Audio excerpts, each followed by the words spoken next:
It's Thursday, April 17th. I'm Adam Walsh, and this is The Signal. Today on the show, a conversation about the drug trade, violence, drug use, vulnerable people, and folks in our communities trying to help. We've got a range of perspectives from across the province. It's a big conversation, lots to unpack. Here we go.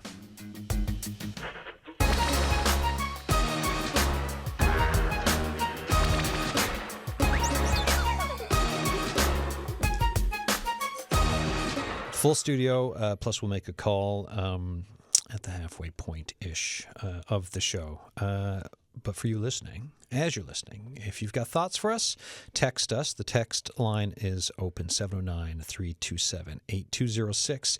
Emails thesignal@cbc.ca. And the thing with a show like this, there's so many perspectives. There's a lot to talk about. We could and will do more shows around this, but this is today's take with the voices involved, and the conversation on the Signal can always continue. Here with me in studio, we've got Inspector David Emberley, OIC-federal Serious and Organized Crime, Eastern Region, Newfoundland and Labrador with the RCMP. We've got Courtney Davis, Community Development Coordinator with Thrive, social work with several years of experience in healthcare, community engagement, harm reduction. Rigel Penman is here, co-founder of a grassroots organization, Tweak Easy East, a harm reduction organization that helps folks, provides relief. And Michelle Cleary-Haire with Moms Stop the Harm. Thank you all for joining us here on the show. The starting point here, we'll do a reaction to what I'll frame up, and then we can kind of start talking about your own intersections with the topic, and we'll go from there, right? And then it can be a bit of an organic discussion with some points. Press conference yesterday, and I'm just taking some notes here from a CBC online article from the press conference. Teenagers as young as 14 years old are dying from drug overdoses in recent quote-unquote gut-wrenching incidents, says Newfoundland and Labrador's chief medical examiner, right, Dr. Nash Dennick. He joined the RCMP in a press conference saying cocaine is now the leading drug responsible for overdose deaths in this province. That's according to the RCMP. It comes days after CBC News published a months-long investigation exposing the province's deadly cocaine problem and tracking the drugs from Colombia to Canada, eventually to Labrador communities. 61 people died from taking drugs in Newfoundland and Labrador last year, down slightly from 65 the year before. Those numbers have tripled since the COVID-19 pandemic began. Deaths from cocaine spiked more than tenfold, from 3 people in 2014 to 34 in 2024. So this was talked about yesterday, and there's a lot more to branch out when we talk about this topic today. And I know I'm just mentioning the cocaine side. There's the opioid side as well, and everything in between. Thoughts on this? Who wants to start? Inspector, we'll start with yourself. What I know you're at the press conference, but when you hear about the overdoses and when we talk about this cocaine issue, what are your thoughts in your role? Well, I started in St. John's drug section in 2009, so I've been a drug investigator in the province ever since. For a long time? Yeah. So I've seen changes in particular in relation to the cocaine trade. And as I said in the press conference, when I started in 2009, if we seized a kilo of coke, that was a huge seizure. And fast forward over the years, we started making multiple kilo seizures on a regular basis. Till, in October, we seized 20 kilos. And it's just a huge amount of cocaine now in the province. And the other big thing I've seen is that the purity level, particularly in the last couple of years, has increased dramatically. So when cocaine enters the country from South America, it's typically of a very high purity, above 90%. And what traditionally happened was each level of drug trafficker that the cocaine passed through, they would cut the cocaine with different types of adulterants to dilute it to essentially make more product. By the time it got to the user on the street, it'd be between 10 to 15%. Now, in the last couple of years, street level cocaine in the province has been much higher purity. It's been above 90%. And so a lot of people have a very cavalier attitude towards cocaine. And the other thing I wanted to make clear, too, is, you hear a lot in the media about fentanyl and opiates, and there is a serious opiate abuse problem in the province, don't get me wrong. But one of the things I've heard people say is that, cocaine is being cut with fentanyl. I've never in my career in Newfoundland ever seized cocaine that was cut with fentanyl, nor have I ever known of a file in the province where cocaine was cut with fentanyl. So recently I reached out to the Health Canada lab in Montreal, where police send all their drugs to be analysed for court. And between 2009 and 2024, there was never a sample of cocaine sent from the province that tested positive for fentanyl, ever. So what people have to understand is that, yes, fentanyl and opioids are very dangerous, but cocaine is also very dangerous, and cocaine on its own is killing people. Yeah. So, and I think there's a very cavalier attitude towards cocaine in the province. People don't understand the dangers of it, and people are dying on a regular basis from purely cocaine overdose. Yeah, and that realization for folks, you're saying you don't think it's there, and then we just we talked about some of these numbers. So, Courtney, for yourself, right? When I mentioned that bit in the beginning, or when you hear Inspector Emberley there, what are your thoughts around this? And then, as a jumping off point, there is a difference in the drug supply here in Newfoundland compared to a lot of places on the mainland and in Ottawa, where I worked in supervised consumption sites. So I agree with that. On a community level, we are at least hearing reports, and like these wouldn't necessarily be things that were analyzed by Health Canada, but just people are experiencing an increased like unpredictability in what they're getting. And I think that that's another factor of the dangerous cocaine, whether it's fentanyl that is unpredictable in the supply, or it's that the cocaine is of such a purity level that is hard to predict. It all boils down to it's an unpredictable toxic supply, and therefore people are having a harder time knowing what their limit is or what is a safer use amount for them to use. So at the root of it, people are dying, whether it's fentanyl or benzodiazepines or really pure cocaine, because of an unpredictable and toxic drug supply that it's really hard as a user to know how much the amount that was fine yesterday for you to take the same amount today. And because it's such unpredictable potency, people are dying. And it's harder because there isn't an antidote to cocaine or to benzodiazepines like there is opioids. So I would love us to increase naloxone access, which I've talked about on the show before. That's not going to do anything for the overdose deaths that are a result of cocaine. That being said, there are things that could be done if we did have more like a safer use site, an overdose prevention site, because there are things that can be done to mitigate some of the harms of somebody who's overamping, which is a common term for a stimulant overdose. Things like monitoring heart level, doing things like giving cold compresses to pressure points to try to like lower somebody's body temperature, and of course access to like calling 911 or emergency services if they do get into this level where it's affecting like their cardiac functionality, which is what commonly happens in a stimulant overdose. Yeah, and this, what you're saying, fits in exactly with what the chief medical examiner mentioned in yesterday's press conference too, right? So Dr. Denick, the drugs currently on the market cannot be trusted, referring to both cocaine and counterfeit drugs that have gained popularity among young people recently. And as you mentioned, right, some of those pills, bromazolam, methamphetamine, MDMA, also known as ecstasy, disguised as Xanax, as well as fake Dilaudid, composed of protonidazine, sorry on the pronouncer on that one, a synthetic opioid over 20 times more potent than fentanyl. So this is all coming as well from Dr. Denick yesterday in the presser. Rigel Penman, what about yourself? What are your thoughts? Just hearing whether it's the overdoses, where we are right now.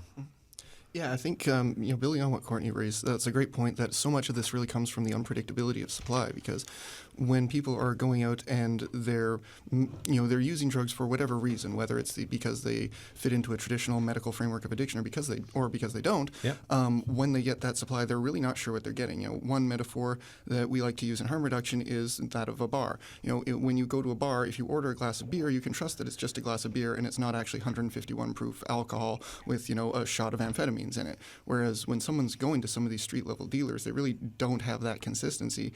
And, like I say, when they try to purchase a substance for whatever reason, whatever they think it is, they don't have any reliable mechanism to know that what they think they're purchasing is what they're actually getting. You know, like I've spoken to even teenagers who thought they were going to be getting a certain dose of one chemical, and then at the last minute they found out it was actually a large dose of fentanyl, but they'd just been misled. Now, fortunately, in that case, it was a story that the young person told me about how they avoided it at the last second. But as we've seen, there are plenty of other situations where young people are encountering that substances and they're not avoiding it at the last second. And I also think that part of it is, we kind of need to be realistic about how we're approaching our larger policy framework, because, if any of us knew the secret to getting teenagers and young people to make safe, healthy decisions, we would all be the richest people alive. But none of us have that secret. So we're in a world where these substances exist. Young people are dealing with constant, motivating factors pushing them towards them. And so, if we're going to try and protect them and prevent this harm from happening, we need to create at least some mechanism for when young people are making those decisions where they're at least not going to be exposed to that harm of unpredictability. Lots of layers. Michelle Cleary-Haire, Moms Stop the Harm. What are your thoughts? You got a week. Yeah, right. Yeah. It's like we could start our own podcast. Yes, there's a lot to idea. talk about.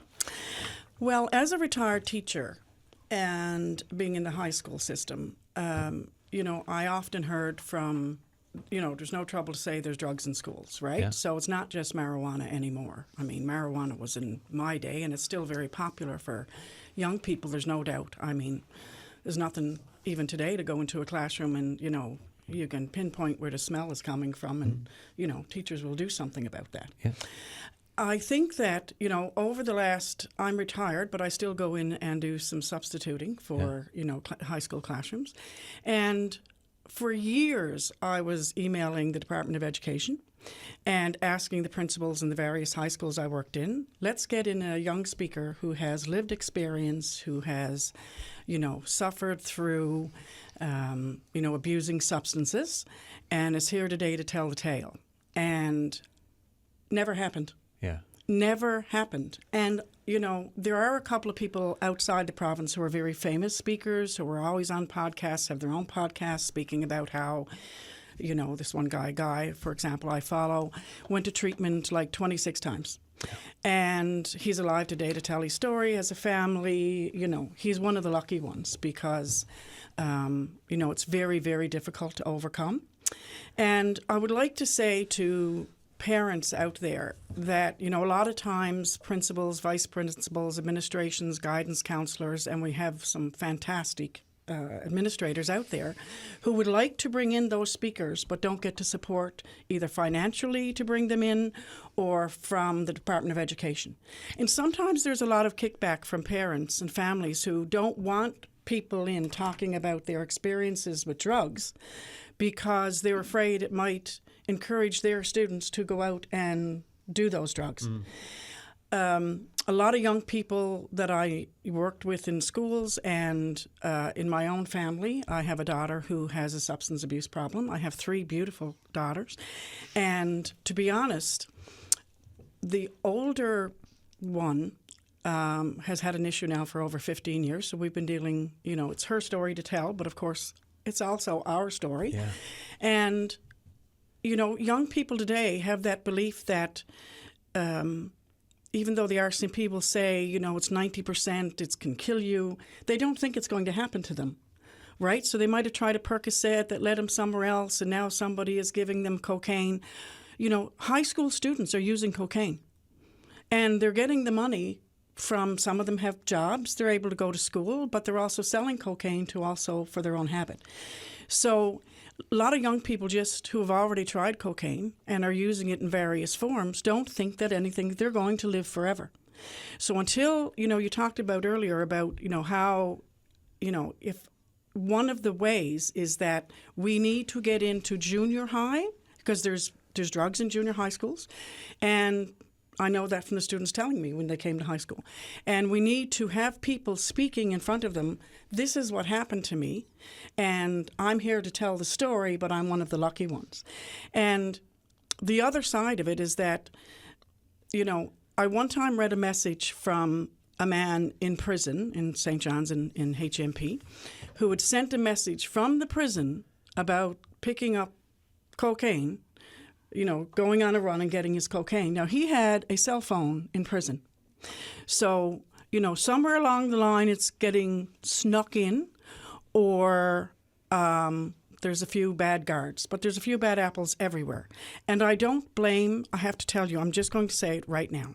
The RCMP in my area, I would get down on the floor and kiss the ground in front of you, because you have been fantastic in my area, which is Harbour Grace, Carbonear, Bay Roberts area. They have been unbelievable. They stop and talk to young people, or people in their 30s or 40s. My daughter's in her mid-30s, and ask how they're doing. They speak to me. I know some of them by name over the years, and their empathy and their compassion. But it's more so for the families who are involved in their children's lives, right? It's more so for that. So I think education is still one of the biggest keys.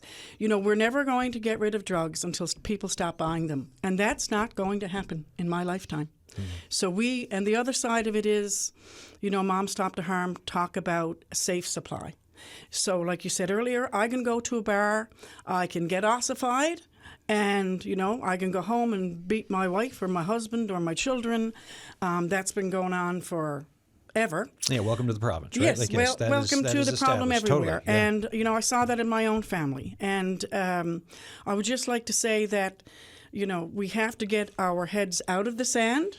Years ago, I talked about to people everywhere I could go, the problem was in BC. It was a BC problem. I had a niece who worked downtown in BC, right on the streets and helping people, and she was a social worker. And we knew it was coming here, but nobody got ready for it. The RCMP might have been ready for it, but the government is not ready for it. Inspector Emberley, can we get a description of, I want to establish the difference between how cocaine gets here compared to the opioid crisis, which has been across the country, for context for folks. Well, it's two very different sources. Yeah. When it comes to cocaine, you're dealing with organized crime. So, for example, somebody who's selling pills, they can't go to a pharmaceutical company with $10,000 and say, I'd like to buy X amount of Dilaudid. It doesn't work that way. However, when it comes to the cocaine trade, if you've got enough money in the right contacts, you can buy as much cocaine as you want. So you've got organized crime groups who are involved in bringing in large amounts of cocaine, and with that comes large amounts of money and violence and everything else that goes along with it. Now, the opiates, it's very different. From my experience, almost all of the opiates that are abused in the province are redirected from the medical system, where you have people who have legitimate prescriptions and are selling all or some of their prescriptions, or you might have somebody who has a line with 7 or 8 people who have prescriptions and they're buying some and selling them. That's where almost all of the opiates are coming from. Now, we do get, from time to time, we do seize fake pharmaceutical pills, like the fake Dilaudid recently. We've seized fake OxyContin with fentanyl. But by and large, most of the opiates come directly from the medical community. So so it's coming from two different areas, right? Two completely different things. Yeah. Right? So you've got organized crime groups and everything else behind the cocaine. The opiates, it's more street level, local people who are redirecting from the medical community. And folks, as you're listening to this show, if you haven't checked it out yet, it's called Pure Hell, How Chaos in Colombia Unleashed an Avalanche of Cocaine That's Changing the Drug Trade in Newfoundland and Labrador by my colleagues Ryan Cook and Katie Breen. If you just Google that, it's up on our CBC website. It's on YouTube. We've streamed it. It's a documentary online piece, and it traces from, it looks at the military patrolling, trying to stop the shipment. It explains supply routes. It explains how it's impacted communities like Inchedjeet in Labrador. It is very much worth your time. And before I move back to the others, Inspector Emberley, I'm thinking violence as well, right? Yeah. You talked about increases in cocaine and shipments. We've talked about organized crime. Yeah. What about the guns? Well, as I said when I started my career, the kilo of cocaine was a big seizure. To now we had a 20 key seizure recently. The guns have gone the same way. We first started doing search warrants back then. If we found a hunting shotgun, that would That would be the type of firearms we find. I remember those press conferences. I remember Yeah. watching them, right? Hunting shotgun, a small little bit, and now I've seen far different press conferences. It's gone from that to now almost every time we do a search warrant, we're finding handguns, assault rifles. More often than not, some of them are loaded. And so the violence and the weapons, it's all part of the organized crime network. And people don't understand when they buy a half gram of cocaine or a gram of cocaine, they don't think it's a big deal. But that is funding organized crime groups between here and South America and everything that goes along with it, with violence and intimidation, extortion, you name it. Where are the guns coming from? From my experience, a lot of them are coming up from the States. Yeah, right. Guns up from the States, organized crime. And then who's getting wrapped up in this? Because if we talk organized crime, there's people's brains can go in a bunch of different areas, right? Because of movies and television and everything else. But who are the folks getting wrapped up in it? Well, when people hear organized crime, they think mafia, Hell's Angels, but it doesn't. Organized crime can just be, 3 people working together. So it's groups of people who, some local, some involved people from away who are in a position to sell large amounts of cocaine. They have the contacts and what have you. And it takes a long time for somebody to work up to a position where they're selling multiple kilos of cocaine and dealing with hundreds of thousands of dollars. We've made multiple seizures in this province of hundreds of thousands of dollars. We made $1 million seizure in relation to the cocaine trade. So you're talking about huge amounts of money, and like I said, that with that follows violence and guns and everything else. Okay, so we have all that. Courtney, Rigel, when we think harm reduction, working out in the community, who are the folks that you're helping? Who are you coming into contact with on your side of things? I mean, for Tweakies, when we do, street level outreach, we're coming into contact with really the end process users who are the people who were the most disadvantaged economically, I find. Because one thing I find that kind of gets left out of a lot of conversations about drug use is the class stratification. Yeah. Because, when we're dealing with people on the street, we're dealing with the people who kind of have run out of supports or maybe didn't have any of those supports in place to begin with. But we do know that, like cocaine use is a prevalent thing up and down class structure. Like, I remember when I went to law school at the University of Calgary, one of the first things they did was they brought in a very senior, like 20-plus year partner from Bennett Jones, one of the biggest law firms in the country, and he spoke extensively about how he was what he, in his own words, a very high-functioning but aggressive cocaine addict for well over a decade. And in his situation, he just described how it started off, slow, but then accelerated, and it got to the point where, he destroyed all of his personal and professional relationships. But because he started off in that upper echelon position, he kind of had that buffer to run through. So he never ended up on the street. He never ended up needing our services. Whereas plenty of other people engage in a much smaller degree of the same behavior. They end up on the street a lot faster. And, and I also think that kind of speaks to the distribution and why the problem continues to exist is, the recognition that it's not just people who end up on the street who are using these substances. It's, these substances do exist everywhere. I mean, law societies are pretty open about the fact that substance use can be a problem. So they try to, provide literature to young students to say, hey, here's things you can do to guard against it. So we all recognize the problems there. And I think it's a big help would be recognizing that, groups like mine, we're only dealing with a certain percentage of users who have run out of those economic supports. Yeah, folks who, I guess, and correct me on the language here, but who you could think vulnerable populations. Yeah, absolutely. Okay. Courtney, what about yourself? This conversation, particularly like the connection between drug supplies and the organized crime business, is one of the reasons that I also would love to see safe supply here. Safe supply wouldn't entirely remove like the illicit aspect of the drug trade, but it would reduce it a lot. And like there was the organized crime report that CSIC came out with in 2023, and it mentioned it like there's graph representations of the biggest funders of organized crime groups, and a lot of it is these substances we're talking about. So like if we were to move towards safe supply and therefore people have to turn less to the illicit side of things to get, say, methamphetamine or opioids or other things, it takes away some of their power because it takes away some of their money, and money is power. It also allows people like street level users who could get connected with safe supply programs, it removes them from, or gives them the option to remove themselves from the cycle of like criminal behavior, which tends to have a domino effect in terms of, say you start engaging in like theft or petty crime like that, and then you get a couple charges, and now it's harder for you to get a place to live. It's harder to get a landlord to sign on to you. It's harder to get a job, and it just becomes this perpetual thing.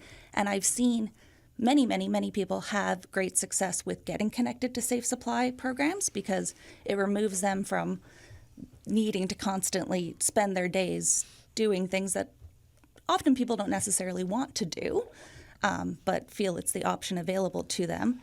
And it allows them to be connected with things like healthcare and ideally some supportive housing. And so if we were to move towards having safe supply programs here, give people that option, it's one of the things that can undermine some of the power of these organized crime groups, as CSIC called them. We have Sheila Cooper on the line, who's from Northwest River. Hi, Sheila. Hi, how are you? Good. Thank you. Thanks so much for coming on the show. Can you tell us about John's Afterlife and how that started?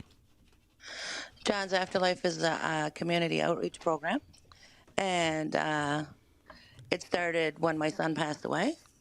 And actually, my daughter started it because of the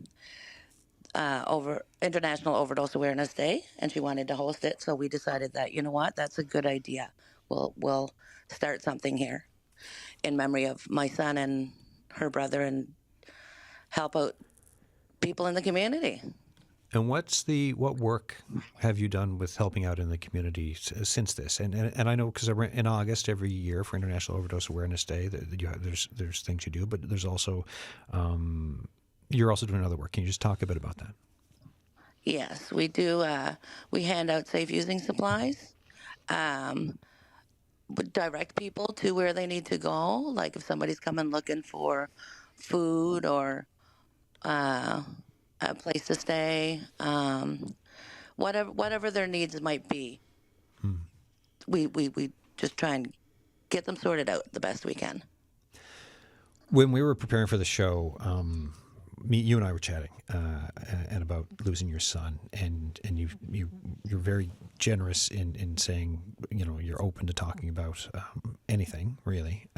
And the bit I'm curious about, and this is for parents, I'm just wondering if you could talk to us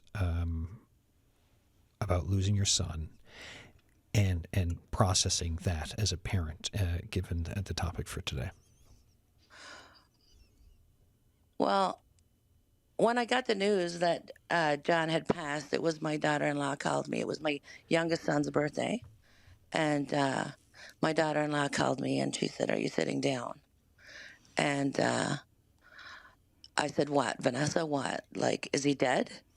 And she said she was sorry. And John was still in the house on the floor. She found him on the bathroom floor, deceased. The ambulance came, couldn't revive him. And this is what happens, of course, when something as simple as going to a concert and getting some drugs and thinking it's just going to be a fun night out for you and your wife. And she, of course, she didn't use it all. And this is what happens. This is the message that I want to get out to everybody, is that it just takes one time. Like, Yeah. It wasn't John's first time, but it could have been his first time. And, you know, for us parents, we're left struggling just to even survive on a daily basis. So parents need to have that conversation with their children. And it's younger and younger. Yeah, right. Awareness, have the conversation, do the check-ins, right? Absolutely.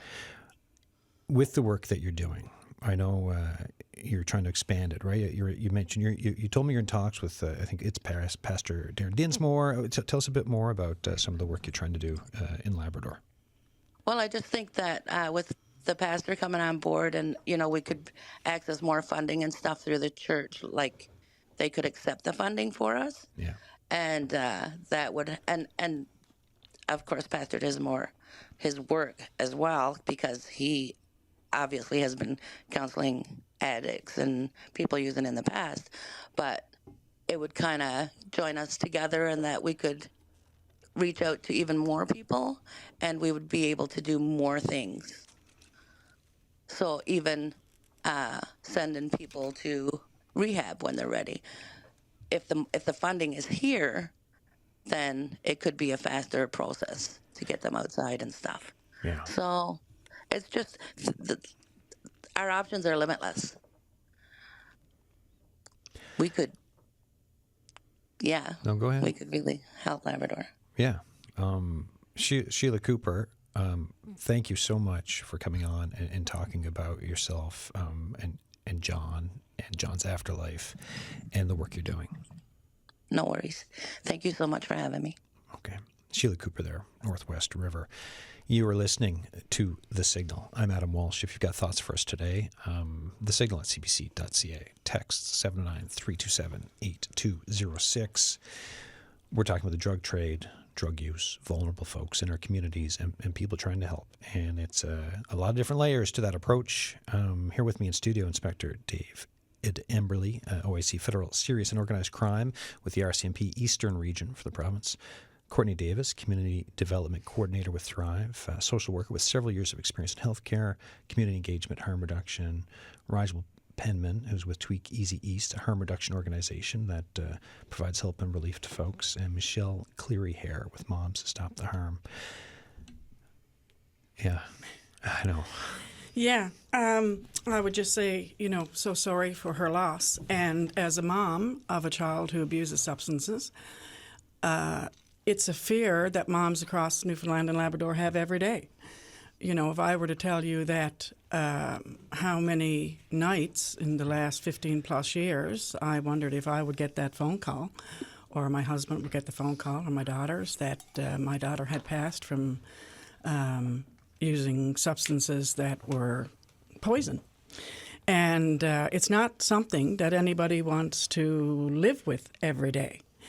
So to all the moms out there, I would like to say that a few years ago, there were 3 drug overdoses in the community of Harbour Grace, literally, and one person died, and that young man, same age as my daughter, and I taught him in school. Yeah.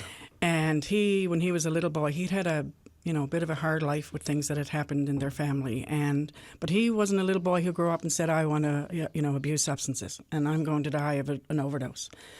He was in his room for a couple of days before he was found. And all those stories are sad.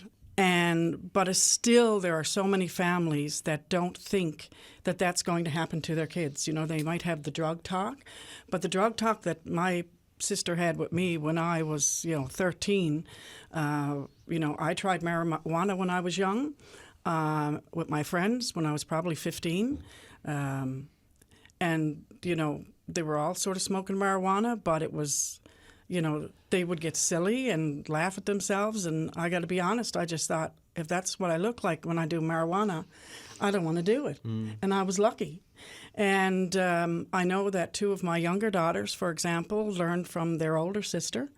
And one time my daughter had some of her molar teeth out or whatever, and they gave her a prescription for Percocet because she had 4 major teeth out. She threw it in the garbage. And they've never done drugs. I mean, I know I'm sure they tried marijuana, but and so it's like I said, getting back to the education system. They watched and saw what's possible, and they made the right choices. And we need more people making those choices. But I just wanted to say as well, for parents who are listening, moms, there is a national group called Moms Stop the Harm, and it was started by 3 moms who lost 3 of their sons. Each lost a son to poison drugs, 2 to poison drugs, I believe 1 to overdose. And that happened around 2015, and they formed Mom Stop. They each just found each other. They didn't know each other before that, and they founded Mom Stop the Harm, I think officially in 2016. It's a national organization, and it advocates for safe supply. It advocates for families who have lost loved ones. It's a safe place to go and find people and resources. I know when I came across them, I don't know how I found them on the internet, but I found them when I needed them, which was really, really important. So I joined their board, became a board member, and we also have a group called Newfoundland Mom Stop the Harm Advocacy Group. And you can't join that Facebook group until you join Mom Stop the Harm as a national group. And then you can join our Newfoundland and Labrador group. And that's because, you know, it has to be a safe place, right? So they want to make sure that, you know, people who are signing up, because people are having great discussions online. They're a wonderful group, and they also have two groups, and one is called Healing Hearts for those like this mom in Labrador who lost her son to overdose, to poison drugs, and the other one is Holding Hope for mothers like me who will advocate until I die that to make sure that my daughter and other people's children stay alive. And if I could just add, I have to put this out there. So for in the last 15 years, my daughter has gone to treatment 3 times, twice to the Grace Centre in Harbour Grace and once to Humberwood. She completed those programs. They used to be, the first couple that she did, I think she stayed for the full 30 days. 30 days is not enough. No. I would suggest a 6-month minimum. It's not going to happen. Now if you go to the Grace or Humberwood, you can probably get out in 25 days. And plus, they do let them out and go around in the community after they've been there for a little while. And I would not advocate for that because you can just, you know, you might have to do a P-test when you come back in, but still. However, I'd like to tell you that at one point when my daughter applied for treatment, and it's a process, like she has us and her family and loved people around her. I mean, I have 9 siblings. So the paperwork that the doctor or social worker has to fill out, then that has to go to the centre. And then they wait. At one point, it was 16 weeks. So if I have, and one day I stopped on the side of the road to a friend of my daughter's I saw, and I have to tell you this, and she was upset, so I stopped. And, you know, I've been in drug dealers' homes. I've been people who use drugs. There is nothing I haven't seen, and I'm afraid of nothing. I'm not afraid of anybody. Not a good thing, I know, but I'm not. People who know me will tell you that. And anyway, she was upset. And anyway, so the bottom line was, yes, you know, Michelle, can you call into the recovery center, and I'll go. And I said, I'll bring you. She has no car. She was, you know, going around sleeping on people's couches. Lovely woman. And I could tell she was in withdrawal or whatever. So I gave her the phone. She called into the recovery center, and she had to talk to them, given her, you know, her recent usage and stuff. So she doesn't have a phone, so I could have taken her home with me, I suppose. She would have to call back the next day at exactly 12 o'clock. And if she missed 12 o'clock, because I know this from experience with my daughter, she called at 12:01, she wasn't getting in. Yeah. And so then I'd have to take her home or keep her with me. And so then they said, well, this lady is with me. Can you put me on the list? And if there's availability tomorrow, she'll come get me. No, we don't do that. We don't keep a waiting list. Well, what about people who don't have cell phones, who are sleeping on somebody's couch? They're not getting into the treatment center. My daughter called the treatment center last week, and I overheard the conversation. Bottom line was, if she had used cocaine the day before, well, now she was in day 1. She could come in, right? She could come in there. But if she'd been 2 days without using, and they lie as they breathe, right? Yeah. So then we'll just stay home. If you can keep her home for the day, she'll be fine, because it takes 3 days to get cocaine out of your system. Now, years ago when you called, no, you could go in. You know, she'd been in the treatment center a few times for 7 days and stayed for the whole 7. Now, swear to God, this is what the woman told me. If you've been 2 days without it, you don't have to come in. Now, we do have resources and you can come in. I'm not telling you not to come in. So if you're getting that response when you call into the treatment center, now this is only one woman. I'm not speaking for all of them. Yeah. And the people who handle the treatment centers of the Grace and Humberwood, now it's 10 to 11 weeks. Well, you can bet it's longer than that. So if I'm here and I'm ready to go for treatment, while other provinces are out there saying, we're going to lock you up, whether it's your parent or a social worker or the doctor, and they think you need to go into treatment, we're going to put you in there involuntarily. And we're going to build all these treatment centers. But most people will go voluntarily. If I can get in her, if she could go tomorrow, or if she could have gone before and gone the next day, what am I doing with her for 10 or 12 weeks? Yeah. I'm going to lose her again, right? And I'm going to hope that she stays alive long enough to get in. So if our government, we have a new premier coming, if they want to do something good for this province, get the speakers in the schools, like the RCMP coming out and saying, I share the Facebook pages of the RCMP every day about the dangerous drugs on the street. But if you have a person, because they are looked down upon, I mean, I can say I know somebody who's an alcoholic. You know, we have the view of the alcohol, the stigma to the person who, when you use the word addict, which I don't like to use, is the person bent over on the street somewhere downtown St. John's with a needle sticking out of their arm. Who cares if they die, right? So one less person to worry about. And they're stealing and they're robbing to, you know, feed their own addictions.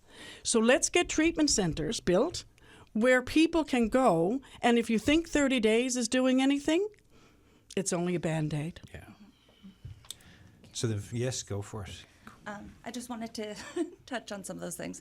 Heavily agree, particularly about that there's really no need for forced treatment. We just need to make treatment more accessible, and also something I think really needs to happen here, well, everywhere, but it's something that's come up a lot here, is also make different treatment options available that are culturally sensitive to things that are outside like a white Christian background, because that's another thing that is something that can be done instead of forced treatment to get more people into treatment.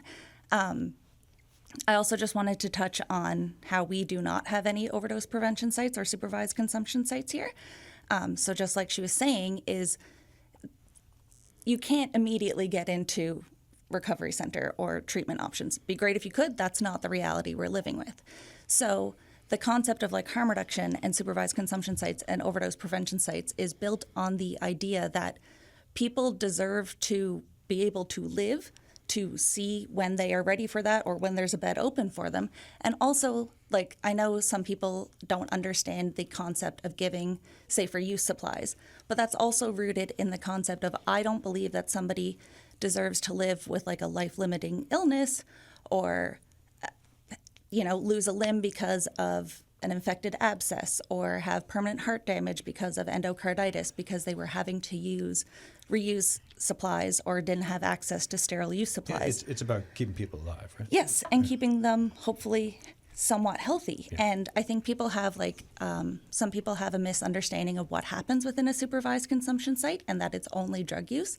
It is not only drug use. It is as many referrals as humanly possible. When I lived in Ottawa, I knew the number to the detox center off by heart, but it was very similar. Call back tomorrow at exactly noon, or you better answer the one time I call you with a bed, and that's not realistic for a lot of people. Rigidity of time for folks who have substance use disorder doesn't seem to me like something that would be helpful given what time can mean to someone who has it. And not everybody has a phone. Not everybody has a clock. And supports, right? I mean, we just heard a case of someone with supports and Yes. carrying supports around them, as opposed to someone perhaps sleeping rough on the Exactly. street with no supports. And that is one of the things that a supervised consumption site could be, is providing that connection that not everybody has naturally within their own life. A statistic I like to bring up is between 2017 and 2024, in supervised consumption sites across the country, which there used to be 39, there's less now because a lot have been forced to close, 62,193 overdoses were reversed. No fatalities. That alone is a success and a good thing. But another thing that happened in that same time period out of supervised consumption sites were 582,641 referrals to things like recovery centers, housing, mental health care, healthcare. The thing is we need to build more options to take those referrals. The need is there. People want better options. We don't need to build forced treatment. We need to build more people to accept these referrals that are absolutely being sent, that are absolutely being asked for. Yeah, it sounds to me like it's to be a metaphor. There's like if you have a pipeline, right? It sounds like the pipeline needs to be, there's a choke point as opposed to an expansion point at the end of it, right? Yes. Okay. Rigel?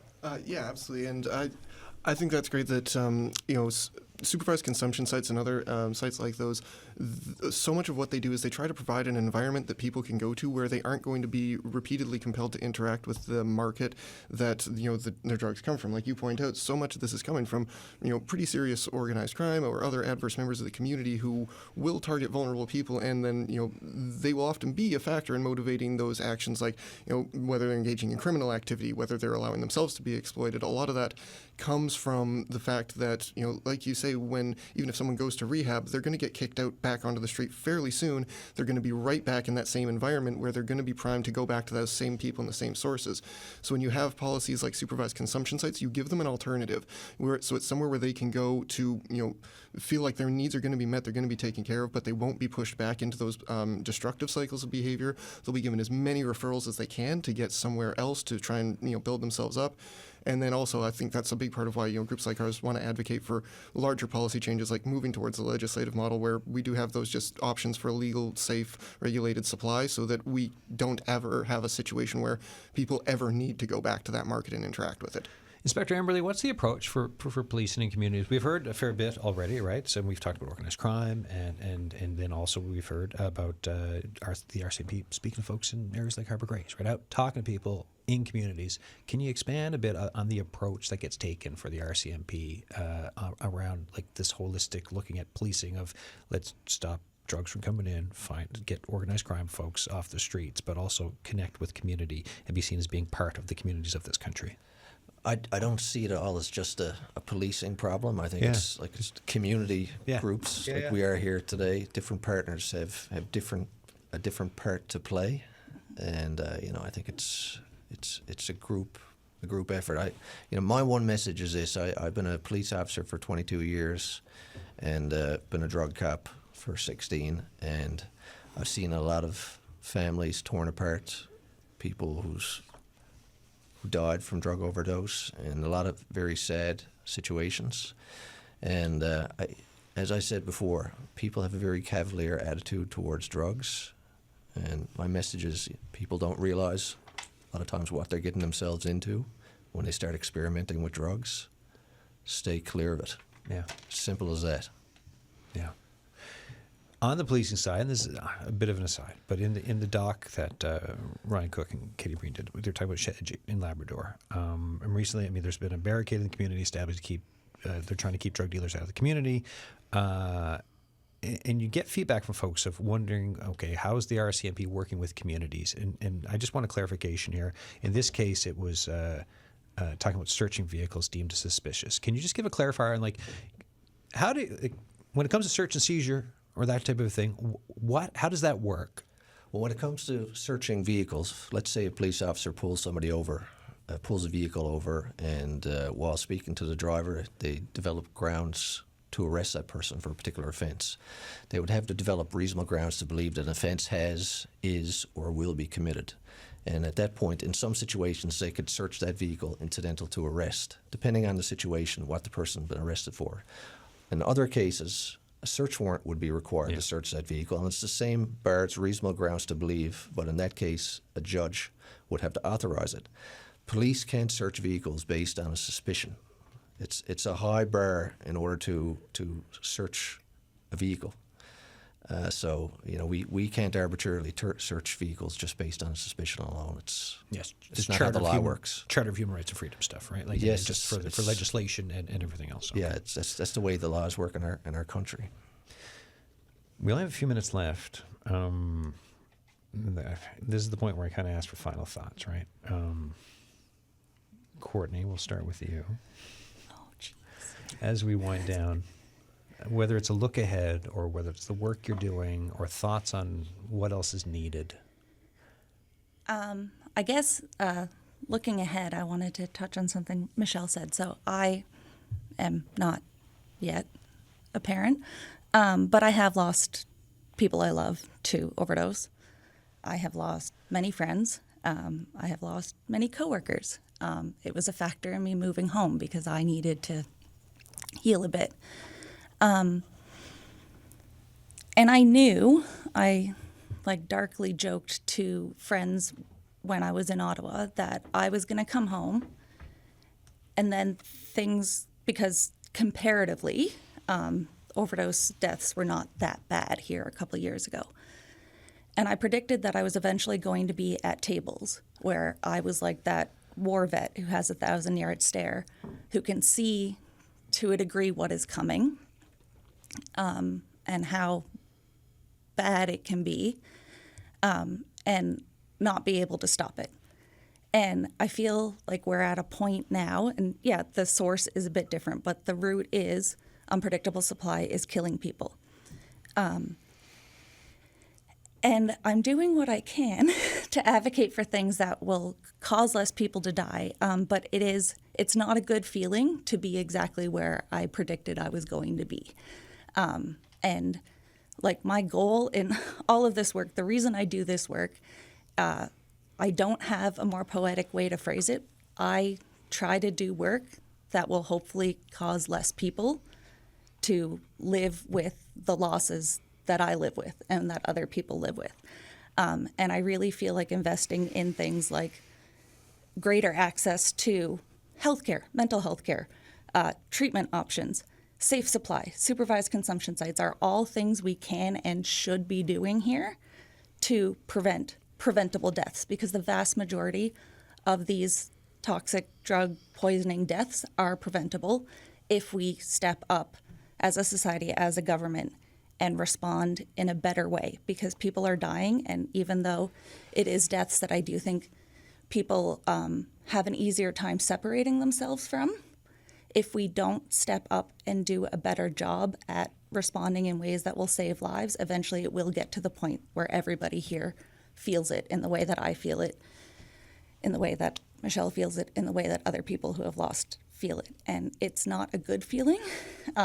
And so if we could just do a better job at stepping up and providing those things to prevent more deaths, that would be great. Thank you for that, Courtney. Rigel, final thought. 30 seconds to you. Okay. Yeah, I think it really just comes down to a basic, question of empathy. Because, like you made a great point that I think a lot of the reason this problem got to the place it is because so many people have that image of somebody sitting on the street with a needle hanging out of their arm, and they have no empathy. They think, for whatever reason, that person dying doesn't matter. And whether you view the choice to use drugs as being just like a choice for fun, a bad health choice, or the result of an addiction, the idea that that person dying or that they deserve this is a myth, right? The idea that they've somehow done something to actually merit this level of punishment and disregard from society is just completely false. And so, everyone who gets into harm reduction, we're all here because we've lost somebody, at least one person, usually multiple. And so, yeah, I think when we just recognize that that is a myth, that we do need that empathy there, then, policy change in doing something else becomes imperative, because the cost of complacency and allowing people to continue to die while we just sort of keep doing things the way we've been doing them is just way too high a cost. Inspector Emberley. As Dr. Denick said yesterday in the press conference, when people choose to use drugs, they're playing Russian roulette. And our press conference was particularly focused on cocaine. And the purity of the cocaine in the province right now is very high. And as he said, people will die in a couple of minutes. That's all it takes with cocaine. And there's no antidote. You can't use Narcan for cocaine. So my advice is don't do it. It's as simple as that. Michelle. I'd just like to point out that I can tell you a lot of places where people live, where they're selling drugs, and especially where they're selling prescription meds. And, it doesn't mean that we need to stop giving people their meds like Suboxone, subs, as, I know they're referred to. I would like to say to all the parents out there, though, that there is hope. There is hope that your loved one will get well. And years ago, the common thing was to say, in the book I read by Melanie Beattie, I believe was her name, was about tough love. I've tried every type of love that you can give a child. And there sometimes is no right answer. And then the following week, husband will say, yeah, wife, you changed your mind again. And I said, yeah. Because at the end of the day, you have to, I believe, meet people where they are. We have to have treatment centers that are available within a week or so. That's what we need to do, not force people into treatment. We have to have empathy. We have to have educators, people in the school, with the junior high and high schools, talking to them about lived experience. And at the end of the day, as a parent, you have to do what you can live with. And I'd like to say to anybody listening who's a child, a young person, older person, you are loved. You're somebody's daughter, sister, child, whatever. You are loved. There is help out there, and you need to reach out. And I would like to ask our new premier when they come in to please talk to people about changing our drug policies. Thank you, folks, for this. That's it for the show today, folks. We're right up against it. It's Easter weekend. We'll be back on Tuesday again with a different topic. We're talking climate change, Earth Day, Tuesday. Bernice Hillier will be in for me. Cheers.